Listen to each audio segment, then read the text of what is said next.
Hi friend, it's Pat Sloan here. Oh, I got an orchid, so I thought I'd just bring it here so I could show it to you because I've had it for a few days and I keep forgetting to put it on the video.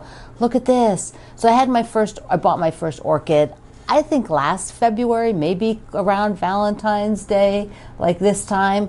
And I don't know, I did a little research on how to get them to bloom, and then I just sort of moved on with life.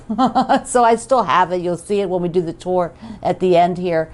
It's just green, these thick waxy green leaves, but it takes up space. It's not holding its own. It's not blooming again. But I thought I'd get a new one. And isn't she gorgeous? Look at that. Look at that. It's so spectacular. I hope it blooms for a little while. So let me just, there we go. Let me put her over there out of the way so I don't bang into her, because I talk like this sometimes. So all right, today. So I just need a chitty chatty kind of video here because I wanted to tell you that, I didn't work on London Town like it's on the calendar because basically I'm doing too many other things right now to sit and focus on that particular project, and I don't have the interest in stopping and sort of diving into finishing it up. But I made a list, because that's what I do. I make lists of a number of projects that are kind of hanging on that I want to finish up, and I want to focus on those, and London Town is one of them. So before we get into that, it is World Radio Day. Yeah, Greg is a ham radio operator, 84GS if you have ham radio people in your family or you are a ham radio operator. 84GS is his handle or his call sign, however you say it. I only learn ham stuff through osmosis because it's talked about all the time in the house. So I only know a little bit, just enough to be dangerous. But that's the way it is. But today, I know there are quilts out there, quilt patterns with a radio on it, and there's radio fabric. I have some somewhere with some radios on it. So if you have quilts today with the radio on it, share that. And if you have ham radio operators in your family, share that in the comments here at YouTube or over at my fireside chat, which is for our non-quilting chat that we do. And because you can share a picture there, where you can't share a picture here at YouTube. It is also White Shirt Day. Now, I know white shirts are like classics, but I am not a person who ever wears a white shirt. I rarely wear a shirt with buttons, period. I don't care for them. But a white shirt, I bought one and I'm just like never wear it. I probably haven't worn one since about 1980. But I would love to see quilts that give the vibe of a white shirt, which would be things that are primarily creams or white, so that your quilt is very, very neutral like that. Not much of any other color in it. So share something like that. And if you want to see mine, let me go get my sweater weather quilt that we did. This was on the back of my couch all of January. So here it is.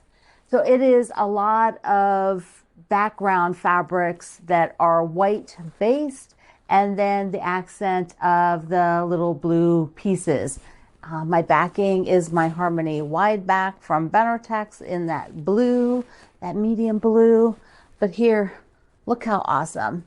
It is so fun to go through the fabrics because I have lots of fabrics that I consider the novelty fabrics, like the pink flamingos there. And was so fun to make this quilt and go through and find all of those things. This is from a book called Sweater Weather. That's not the name of this quilt in the book, but that's the name of the book by Susan Aki.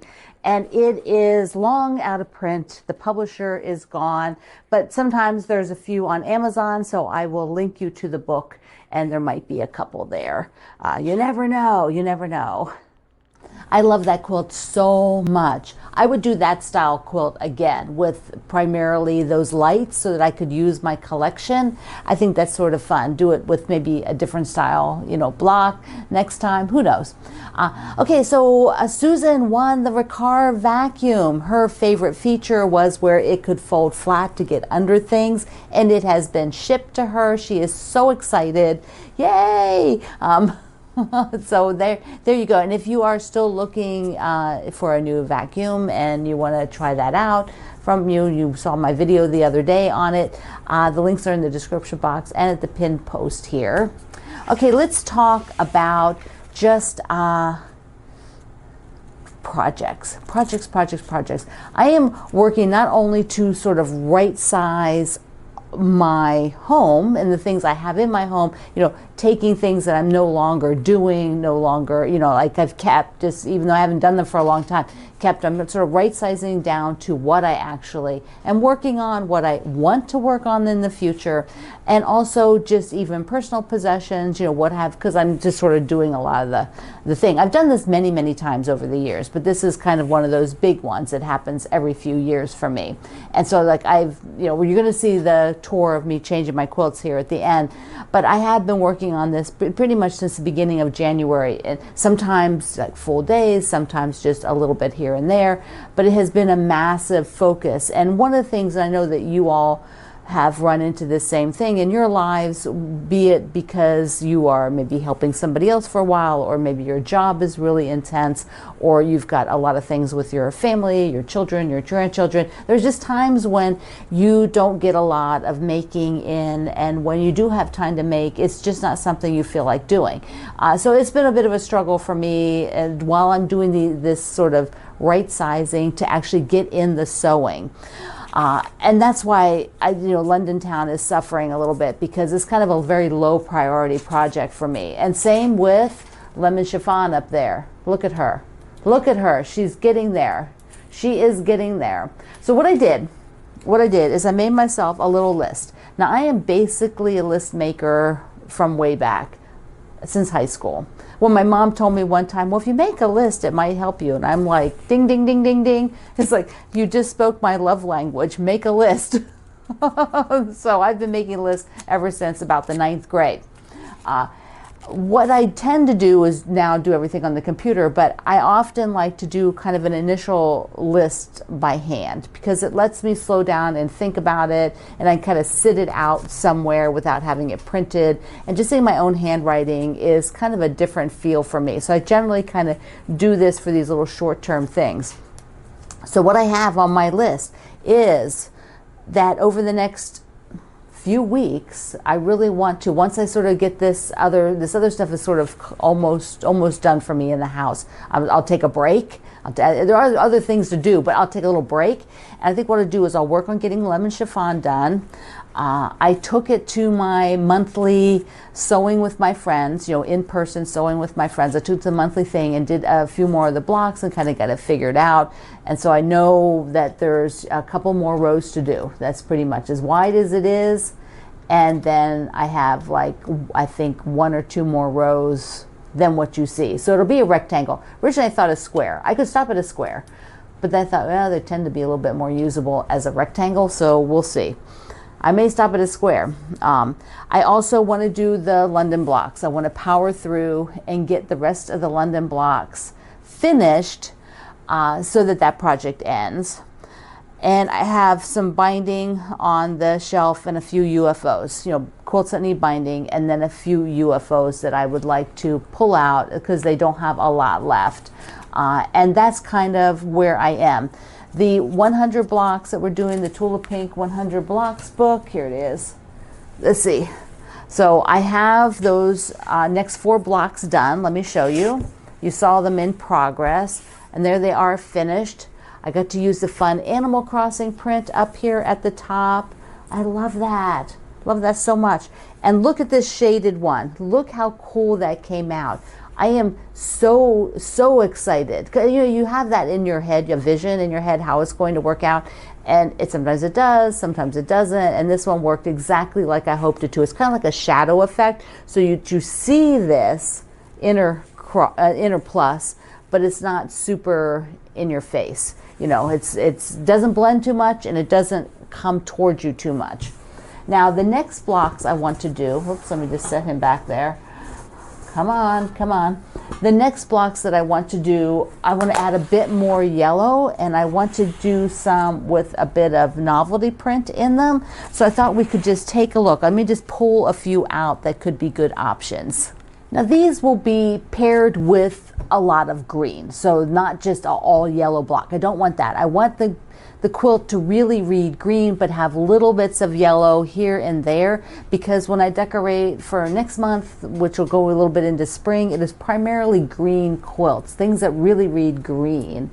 And so what I have here are some of the prints that have, because I'm looking for things with novelty on them. So these are carrots. This was one of my line of batiks called Eat Your Fruits and Veggies from quite a few years ago. Some strawberries.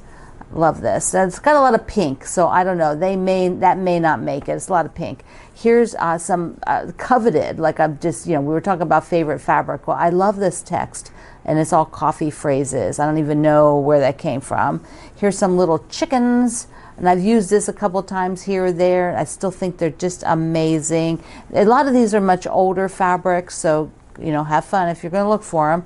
This is a Tula Pink. Her bananas came from a line with monkeys and stuff.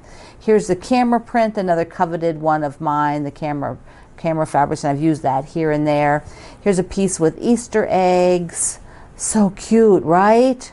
And some bunnies, some 30s style bunnies. This has got a cactus on it and glasses. Love the glasses so much. Oops, I'll go right side. There you go. The glasses. This is another one that's one of Tula Pink's with the rainbow. And then I have a few that are honey and bees, that kind of a thing. This was sent to me with the funky frogs, some more bees. And here's another piece that was sent to me with beachy stuff. This also has a lot of pink in it, so not sure about these ones that have a lot of pink. They may not end up in there. This one I pulled it. It was a gift as well. I love it. It may not. It may be a little bit too towards the peach and orange than the yellow, but it might work because it does have some green in there too. And then this was from one of Kate Spain, my friend Kate Spain that does all my t-shirts and stuff. This was one that she designed quite a few years ago. So I think those are all, where's my clicker? Well, I do not know. Here it is. Here it is. So I gotta scroll back out. It will be looking up my nose when I pull the camera up. So there's the grouping. I'm going to take that grouping and look at the next 4 or 5 blocks, and I'll cut those out so I can kind of keep moving forward on that. So I give you a little challenge before we go on to the tour, that if you can make yourself a short list, a really short list. Pick 2, 3 things that you can look at and either finish to the point where maybe it's a top, or totally finish, get the binding on, or things that you can actually focus on and kind of move them forward. That's kind of the overall, vibe of that challenge. All right, let's go take a tour. I changed everything out, and you can see how all of my right sizing affects sort of where I moved the furniture and did different things. Remember my desk that was in here? It's now out there. We'll start here in the sort of kitchen area.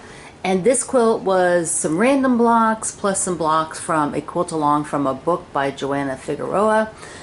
So that was so fun. Everything's red and white as best as I could do, or some pinks. So the dining room has had a big transformation. As if you've been following along, like I got to move this cupboard in here, which is full of kind of long-term quilts. Got a grow light. This is the orchid that I had like a year ago. It's not done anything, but it's not dead, so I'm just leaving it for right now, but it's taking up space. It's not doing its job. Here are some cleaned up and tidied up things. My shelving over here is now got machines instead of being on the top of the other cabinet. This whole row is state fabric for a project to work on in the future. And up there, those machines are now down below. So let's take a look. I've got the cute little stand here with fun things. And there are the pink pumpkins. Aren't they incredible? And I have one more over there. And let's see. And on this one, I was able to put one of the tiny little, it's like mug rug, but it works pretty good in there. So cute. So cute to have these fun things, and my mushroom tree in all of its glory. I had to turn the light on for you. And some other fun stuff in red and white. There's one of the Leckerli cookie tins. And then this quilt up here is either a Jan Patek or a Linda Brannick from many years ago. I probably made it over 25, 30 years ago. So when early quilting days. And okay, so let's go into the living room. There we are. So this part didn't change at all, but of course I've changed out the quilts now. And this is from one of my books. Here is my squares. Just sew them as I'm doing other things. This is leftovers from another project that I just made into a table runner. In my red bowl on the table here, I have some little red velvet hearts that I got somewhere, and then it's a little pin cushion one of our friends made me.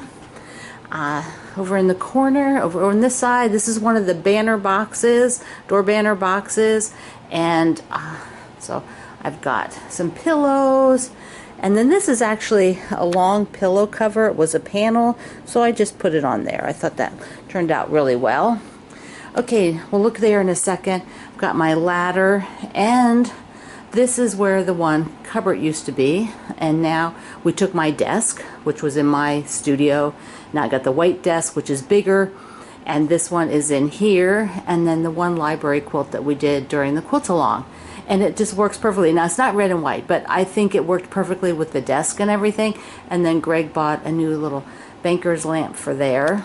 Okay, in the hallway, I have, this was one of our quilt-alongs, which was, the table runner was leftovers from that. And I have the love from my book, from my holiday hoopla book, with the key to my heart. And on the door, oh wait, before we go to the door, here, under the picture from my mother-in-law painted, I've got some smalls. So this was a gift, and one I did, and then on the door was another gift. One of the, as an owl. Oh my goodness, isn't she gorgeous on there? I just love her so much, so much. And then this look down my hall. This is the wall of quilts. So it has changed quite a bit. I have free shelves. These are just empty containers on there for storage right now. Same for here. One of the awesome things now is that when I take down the red and white quilts, they will go here and then would overflow over here, so that I no longer have to keep shuffling. When something comes off, then it goes back into its same spot, which is just absolutely fantastic. And I do have to do a little bit of backing storage, because these are super bulky, these minkies and the fleece. So, and then one other one that just didn't fit in that drawer. So as I get the drawers done, I'll be able to put them in there. Okay, so one last look. We'll come back around to the living room. Yes, got the humidifier running. Keep some moisture in the air here in the winter. It keeps you warmer. It's good for your body. Okay, look at this. Okay, I'm just so happy. It's a lot of work. 6 weeks of work. There's some quilts I use on a daily basis in that basket.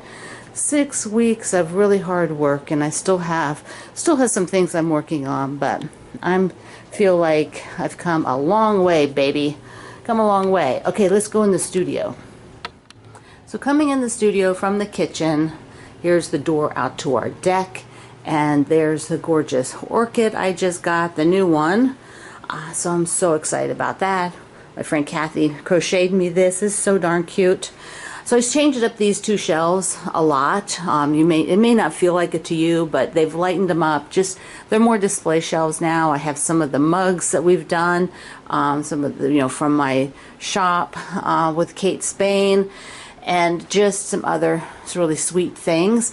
This is, I know if you've been here a while, you know this cabinet, and I've been working on clearing out, and there are like 3 or 4 empty ones up here. Clearing, these are some of them are works in progress, some are future or projects that have, like the Roar fabrics, started but didn't finish. So yeah, and then cross stitch stuff, which I've not really addressed too much. And I took down the big light, which both Greg and I are like, oh, it's so nice not to look down our hallway and see this huge black light. The camera is still not awesome to have there, but it's a lot less bulky, less bulky, not awesome, but bulky, less bulky.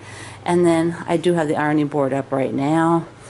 And so I've, worked on these spaces, clearing these, they're still the same number of bins, but they have a lot less in them. And I'm working to get even less. And because of all those baskets I showed you on Tuesday, like there is Christmas and here's some Halloween, so that I don't have them in those other baskets out there. And then I do have this tower of things here. I do have a space heater because my room is extended and they are all to the outside. So it does get just a little bit chilly in here at times. So, yep. Here we go, and that's the tour. I hope you enjoyed that. I will probably, it's already been up for like a week and a half. I did that after I sorted all the quilts that you saw on Tuesday. I had to do a bunch of other things for the sorting, and then the quilts had to actually leave here to go to their new homes and all of that. And then after that, I was able to decorate once the space was cleared out. I have no other place to store stuff, so when I clear it down, it has to sit in my living room until it moves to their new homes, the items. Okay, the other thing is it is Valentine's Day tomorrow, so I wish you a happy Valentine's Day. Do something wonderful for yourself. Don't depend on anybody else. It's often doesn't work out, right? So just do something sweet for yourself, whether you buy yourself a fancy coffee or an orchid, or you just do a little pampering, whether it's give yourself some sewing time, whatever it is that makes you happy. Also, I challenge you to do yourself a little short list, a very short list. And on the 17th, which happens to be my brother's birthday, it is do a random act of kindness day. So I'd also like to encourage you to do something kind for somebody else, whether it's somebody you know or somebody you don't know, and it can be as simple as complimenting a person and telling them how wonderful they did a certain job, or if it's somebody you don't know, if they look particularly nice that day or were particularly friendly, thank them for that. Picking up your lunch or, your groceries, thank the person. Do a random act of kindness. All right, my friend, I love you. Mwah. Thank you for being here in the Sloan Zone. I will see you online.